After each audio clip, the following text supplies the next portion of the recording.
Sir Isaac Newton वो scientist थे जिन्होंने अकेले अपने दम पर मॉडर्न साइंस का नक्शा बदल के रख दिया। न्यूटन एक mathematician, astronomer, author, historian, theologian और एक फिलोसोफर भी थे। आज वे दुनिया के सबसे महान वैज्ञानिकों में से एक माने जाते हैं। वीडियो को एंड तक देखते रहिए। आप इस महान वैज्ञानिक के बारे में 20 ऐसी बातें जानोगे जो शायद ही आपने पहले कभी सुनी होंगी। नंबर 20। हम बचपन से एक कहानी सुनते आए हैं कि एक दिन न्यूटन एक सेब के पेड़ के नीचे बैठे थे तो एक सेब टूटकर उनके सर पे आ लगा। तभी उन्होंने सोचा कि ये सेब नीचे ही क्यों आया, इधर उधर या ऊपर क्यों नहीं गया।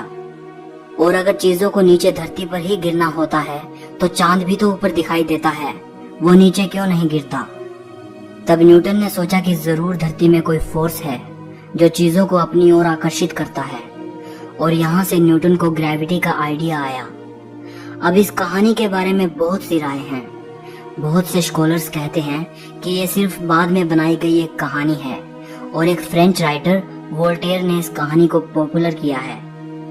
बहुत से स्कॉलर्स कहते हैं कि ये कहानी सच है, लेकिन सेब न्यूटन के सर पे नहीं बल्कि उनके आगे गिरा था। कहा यह भी जाता है कि वो सेब के पेड़ के नीचे नहीं बैठे थे बल्कि अपने घर की विंडो से सेब के पेड़ को देख रहे थे, और तब गिरते सेब को देखकर उन्हें ग्रेविटी का आइडिया आया। अब ऐसे भी एविडेंसेस मौजूद हैं जो इस कहानी को सच साबित करते हैं। ज्यादातर स्कॉलर्स मानते हैं कि न्यूटन ने इस सारी घटना को अपने ही समय के एक वैज्ञानिक और लेखक विलियम स्ट्यूकली को बताया था। विलियम स्ट्यूकली उन सबसे पहले लेखकों में से एक हैं जिन्होंने न्यूटन की लाइफ के बारे में लिखा है। जो बुक स्ट्यूकली ने लिखी थी उसका नाम है memoirs of sir Isaac Newton's life. इसकी मैन्युस्क्रिप्ट ब्रिटेन की रॉयल सोसाइटी के पास सुरक्षित रखी है, लेकिन रॉयल सोसाइटी की लाइब्रेरी के चीफ का कहना है कि सेब गिरने की कहानी महज एक कहानी ही लगती है जिसे न्यूटन ने बाद में आम लोगों को समझाने के लिए बनाया था। नंबर 19। एप्पल कंपनी का जो सबसे पहला लोगो था उसमें न्यूटन की तस्वीर थी। इस लोगो में न्यूटन के उसी पल को दिखाया गया था जिस पल में वो एप्पल ट्री के नीचे बैठे थे और एप्पल उनके सर पे आ गिरता है और उन्हें ग्रेविटी का आइडिया आता है। नंबर 18। 1665 में इंग्लैंड के कैम्ब्रिज शहर में प्लेग की बीमारी फैल गई थी। उस वक्त न्यूटन कैम्ब्रिज के ट्रिनिटी कॉलेज में पढ़ाई कर रहे थे। न्यूटन और उसके सभी क्लासमेट्स को प्लेग से बचने के लिए उनके घर रवाना कर दिया गया। यही टाइम न्यूटन की लाइफ का सबसे प्रोडक्टिव पीरियड साबित हुआ। यही वो टाइम था जब उन्होंने कैलकुलस का आविष्कार किया और वो चीज हमें दी जिसे आज न्यूटोनियन फिजिक्स कहते हैं। नंबर 17। न्यूटन ने कई सालों तक अपनी डिस्कवरीज को दुनिया से छिपाए रखा। कई सालों तक उन्होंने इस बारे में किसी को भी नहीं बताया। शायद उन्हें इस बात का डर रहा होगा कि लोग उनकी की गई खोजों को सही नहीं मानेंगे। नंबर 16। एक साइंटिस्ट होने के बावजूद भी वो बड़े धार्मिक इंसान थे। उन्होंने खुद लिखा है कि ग्रेविटी हमें ग्रहों की गति के बारे में बताती है, लेकिन ये नहीं बता सकती कि इन ग्रहों को गति में किसने सेट किया है। ईश्वर सभी चीजों को नियंत्रित करता है और जानता है कि क्या है और क्या किया जा सकता है। नंबर 15।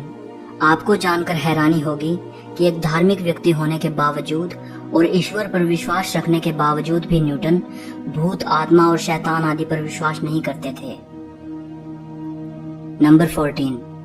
न्यूटन का बाइबल को लेकर बहुत जुनून था। बाइबल को बड़ी गहराई से पढ़ते थे, यहाँ तक कि साइंस से ज्यादा उन्होंने धर्म और इतिहास के बारे में लिखा है। नंबर 13। बाइबल पढ़ने की वजह से ही उन्हें कुछ चीजों को प्रेडिक्ट भी किया। न्यूटन ने अनुमान लगाया था कि जीसस को सूली एग्जैक्टली 3 अप्रैल 33 एडी को दी गई थी। नंबर 12। न्यूटन के अनुमान के मुताबिक यह दुनिया 2060 से पहले खत्म नहीं होगी। नंबर 11। कहा जाता है कि न्यूटन ने पहले ही बता दिया था कि यहूदी इजराइल को फिर से हासिल करेंगे, और उनकी यह भविष्यवाणी सच साबित हुई। नंबर 10। बाइबल को लेकर उनका जुनून इतना ज्यादा था कि वो जस्ट इसलिए हिब्रू भाषा को सीखने चले गए कि उन्हें बाइबल में छिपे गूढ़ अर्थों को समझना था। आपको ये जानकर हैरानी होगी कि जिस न्यूटन को हम आज एक महान साइंटिस्ट के तौर पर जानते हैं, उसी न्यूटन ने अपनी जिंदगी का आधे से ज्यादा टाइम साइंस पर काम करने की बजाय धर्म के गूढ़ अर्थों को जानने में लगा दिया। नंबर 9, जिस साल ग्रेट साइंटिस्ट गैलीलियो गैलीली की डेथ हुई थी, सेम उसी साल सर आइजैक न्यूटन का जन्म हुआ था। नंबर 8, जब न्यूटन का जन्म हुआ तब वो नॉर्मल नहीं थे। उनका आकार और वजन बहुत कम था। वे समय से पहले पैदा हुए थे। उनकी माँ ने बताया था कि उनका आकार इतना कम था कि वे एक छोटे मग में समा सकते थे, इसलिए इनके जिंदा बचने की उम्मीद बहुत कम थी। नंबर 7, आइजैक न्यूटन के फादर का नाम भी आइजैक न्यूटन ही था। नंबर 6, न्यूटन के जन्म के 3 महीने पहले ही उनके फादर की डेथ हो गई थी। नंबर 5, न्यूटन ने आजीवन शादी नहीं की। नंबर 4, न्यूटन की मां चाहती थी कि वे फार्मर बने। उनका जन्म भी एक फार्मर फैमिली में हुआ था, लेकिन न्यूटन को फार्मिंग बिल्कुल पसंद नहीं थी। नंबर 3, न्यूटन ही वो साइंटिस्ट थे जिन्होंने बताया था कि पृथ्वी गोल नहीं बल्कि अंडाकार है। नंबर 2, जिस एप्पल ट्री से न्यूटन को ग्रेविटी का आइडिया आया था, उस ट्री का वंशज आज भी इंग्लैंड में मौजूद है। हालांकि जो ओरिजिनल ट्री था वो 1815 से 1820 के बीच नष्ट हो गया था।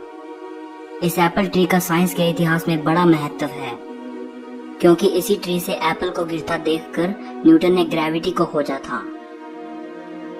नंबर 1, इसी ट्री की लकड़ी का टुकड़ा सर आइजैक न्यूटन की तस्वीर के साथ स्पेस में भी भेजा जा चुका है, ताकि न्यूटन ने आज हमें और साइंस को जो दिया है उसके लिए उनका आभार व्यक्त किया जा सके और उस एप्पल ट्री को जीरो ग्रेविटी का एहसास कराया जा सके। आज अगर न्यूटन जिंदा होते तो ये देखकर खुशी से मर जाते। सो इस वीडियो के लिए इतना ही। सर आइजैक न्यूटन की ये बातें अगर आपको पसंद आई हों तो वीडियो को एक लाइक जरूर करना।